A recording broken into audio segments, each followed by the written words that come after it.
Sunday, mid-October here in southern Ontario. As John goes off box blading the drive, I thought I'd make a couple more videos about freeing up a stuck clutch on a tractor, or perhaps even in the automotive world. I'm just going to step into the car out of the wind and the background noise here. Take my beer with me and we'll get into it. I see a lot of people struggling on the internet with a lack of experience and maybe even some naivety, and sometimes something that I perceive as to be truly dangerous. Whoa, just about dropped the phone. Okay, let's get into this here. I'm going to do probably 3 videos. The objective being, of course, you're trying to unstick the seized clutch without breaking the tractor in half, or in automotive world, pulling the transmission or something.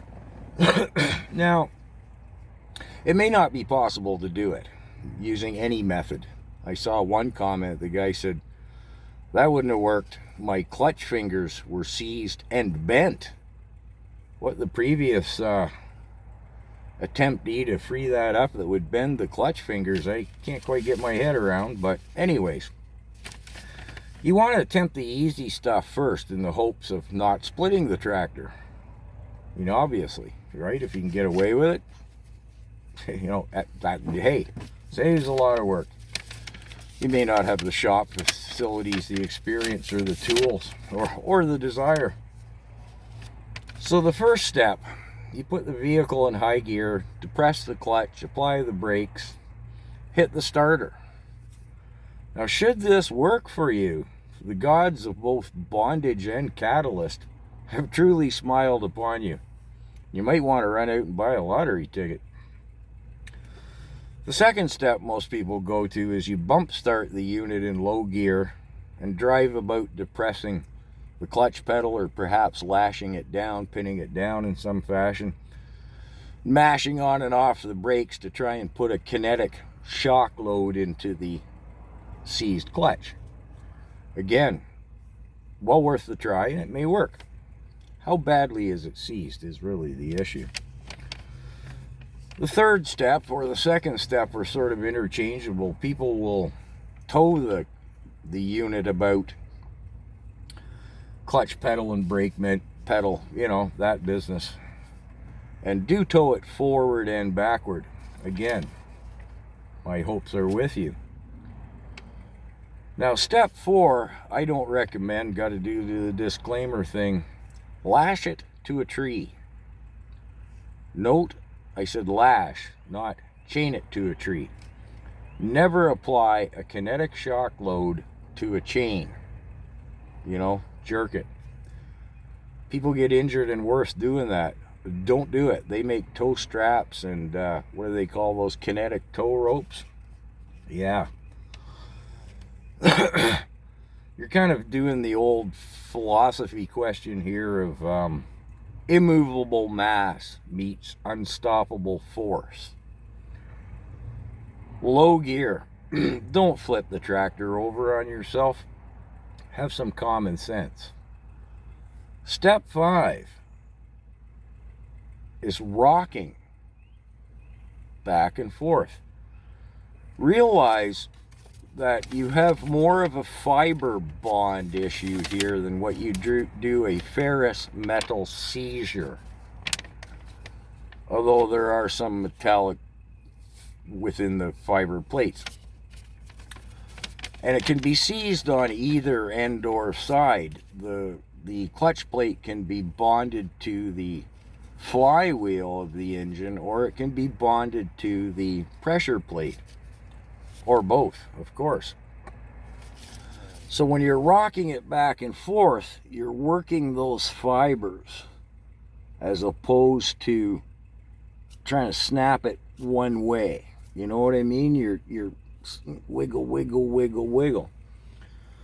Now, this can be done on a good tractional surface, the shop floor or something, with a couple of guys. You know, or you can take it one step further and hook a vehicle on both sides of the tractor. You don't need a big vehicle even for, well, unless it's a huge tractor. You use this little car, bunka, bunka, bunka, bunka, bunka. It might work for you. And then you can go to utilizing the PTO output shaft. Now, in neutral, with the PTO engaged, the PTO, of course, is the motor's driving it. It can drive the motor. Now, you're going to have to use some ingenuity here. But hey, you own a tractor. You already got that. You can turn the PTO. And again, I suggest rocking. Okay, how do I drive the PTO? Well, again, you're going to have to apply your own ingenuity here. I'm not going to step outside. John's still got the diesel running there and the wind and stuff. But, you know, if this is my PTO shaft, I want to drive it, be it back and forth or in one direction. A step up or step down PTO reducer, you could weld a bar to it. It can be ground off later. In its crudest sense, you could affix a pipe wrench to the, don't wreck your splines, right? Maybe an inner tube or something. Maybe an old broken PTO shaft to a piece of equipment. Now we can get some big leverage on it. You know what I mean? You can have a 6-foot bar on, well, say the pipe wrench or whatever you welded on that, whatever you welded on, or however you manage to affix it. You can get some good force. And again, I suggest back and forth, work those fibers. You get a 6-foot bar and big Louie pulling on it. You got a lot of torque going on there. Give it a whack with a sledgehammer. You know what I'm saying here? Bunk, bunk, bunk, bunk, bunk. The next step is hydraulic the motor. Fill the cylinders with used motor oil, tranny fluid, whatever.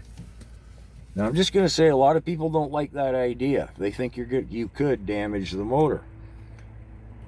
Well, you'd have to drop it out of a plane at about 100 miles an hour onto the high banks of Daytona to bend a rod or twist a crank or something using hydraulicking the motor. And that said, I mean, even if you're on cement, the flex of the tires and the tractional abilities of that, you're not going to bend or twist a rod. It's a messy job to deal with at the end, but that's kind of another matter and common sense again. So I wasn't going to get into the hydraulicking of the motor so much here, but I did, so I guess I don't have to make another video. I saw one just because I've been touching on this subject. It came up on the feeds. The guy was in, I assume the UK, and he'd taken the transmission out to get to the seized clutch plate on a Range Rover, some kind of a Rover. The pressure plate came off. It was bonded to the, the flywheel. And when he touched it with a screwdriver, it came off. That might have it might have freed up with the starter motor clutch brake trick. I do believe it certainly would have with any of the described methods, towing, rocking, dragging, whatever. You don't want to split the tractor needlessly. Again, nothing might work, and I had a Jubilee once, and we hydraulic the motor, bunk. Whoa, it freed right up. It tore fiber out of the clutch plate like brake pad sized pieces. We did have to split the tractor and replace it. But spending a day trying any of these methods, I mean, how long is it sat? How bad is it stuck? I don't know what the average odds would be, but it's well worth the attempt. Play safe.